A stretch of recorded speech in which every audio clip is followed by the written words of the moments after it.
stand here with your award. Stand I here. think they want a shot Where am that I way looking? or that away. And then I'll hold it for you. Okay, sure. First of all, apologies to the person who's running the teleprompter. I am too inspired by this room to stick closely to the script. Because I know when you're in a room full of women, you laugh, you cry, and your heart swells. I'm already crying. I have also something to add, which is after hearing Danielle's love letter and Sandra's love letter to New York, I want to say I was born in Queens.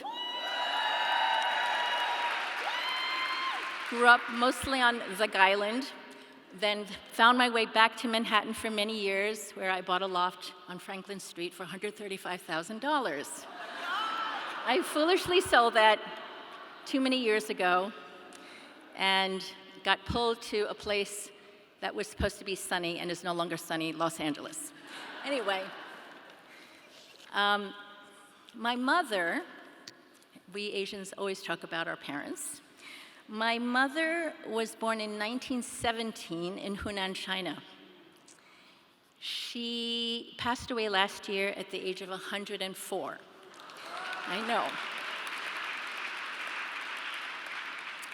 But what she experienced in the 1 century of her life is rather mind-boggling, and I think gives me tremendous confidence in the possibility and power of change.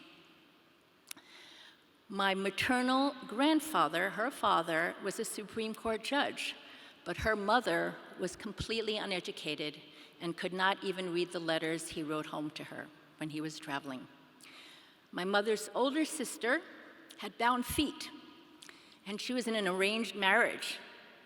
She managed to escape that marriage eventually to the scorn of her family, but then died when giving birth. So she never got to enjoy the family she fought so hard to have.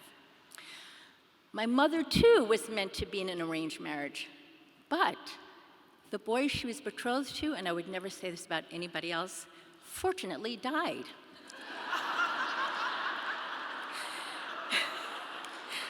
Don't quote me. I never want anybody to die, but I'm so glad that guy died. I would not be here were it not for that. Around that time, China finally decided it was okay for girls to go to school. So my mother seized the opportunity.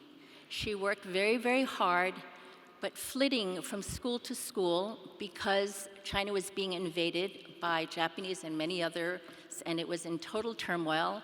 She missed her family desperately. Eventually, she passed a test that granted her entry to study in the United States as a grad student. So at the age of 27, she embarked on a new life. In the US, she went on to have a successful 40-year career at the United Nations. She raised 3 children, pretty well, I hope, and play a lot of mahjong and tennis. She had a very, very different life from her elder sister. It wasn't until I went to live in China after college that I learned about the truly monumental obstacles she faced to become what I thought when I was growing up was just a boring suburban mom.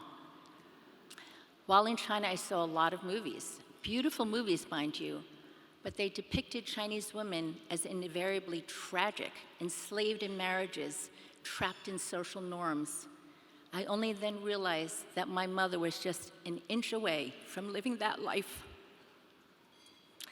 Instead, she became, in my mind, one of the most empowered, dynamic, and outspoken women I've ever known.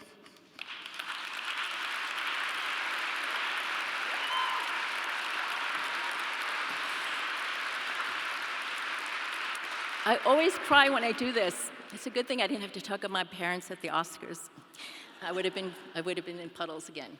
But you know, she did so without any fanfare. She didn't make a big deal of it. She just, once she had the freedom, she just gave herself permission to be truly herself. And that is what I hope we can all share with you. In my own life, I feel like I'm no stranger to bold change. I had 0 role models growing up. for doing what I do. If I saw an occasional woman on screen, Asian woman rather, she was a prostitute or a maid. You might know the story about Anna May Wong, an actress. Well, she was not cast in the movie The Good Earth, one of the very, very few roles for Asian women, because, well, she was actually Asian. The Oscar instead went to Louise Rayner. When I read the book, The Joy Luck Club, I saw complex Asian women that I felt deserved to be on screen. And these complex women have been now populating the screen in great number in recent years. Everything from Crazy Rich Asians, The Farewell, All the Boys I've Loved Before, Always Be My Maybe, Everything Everywhere All at Once. And damn, we finally have a real Asian woman unapologetically playing an Asian woman receiving an Oscar. Michelle Yeoh.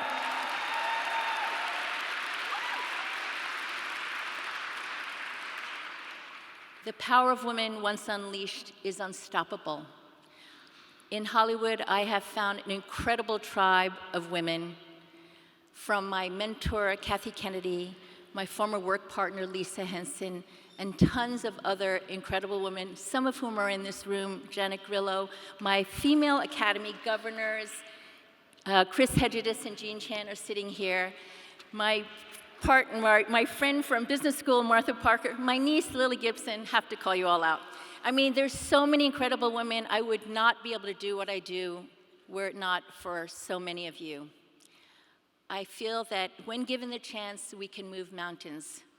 When united, we can not only spin plates, we can spin planets, right, Deborah Chow? So we must continue to do what we do, because this is our privilege and our superpower, to broaden the horizon and lengthen the journey of the life paths of girls and women everywhere. We must believe, as my mother did, in the near impossible. We must do what Michelle exhorted us to do, dream big. All the honorees today understand the spirit of dreams. And with the support of organizations like New York Women in Film and Television, we can forever dream bigger.